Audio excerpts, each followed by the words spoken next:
Hello guys, good morning. Ayan, nandito tayo ngayon sa labas.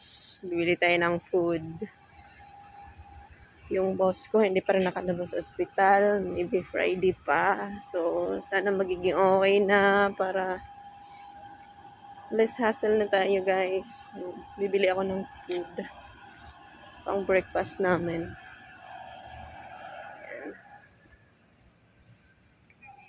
Malamig. Medyo garalgal na rin yung boses ko kasi parang init, lamig, init, halo-halo. Ayan. Malayo-layo din to. Lang natin ang maglakad ng mga 5 minutes. Ayan, hired ng person. Ayan guys, bye-bye.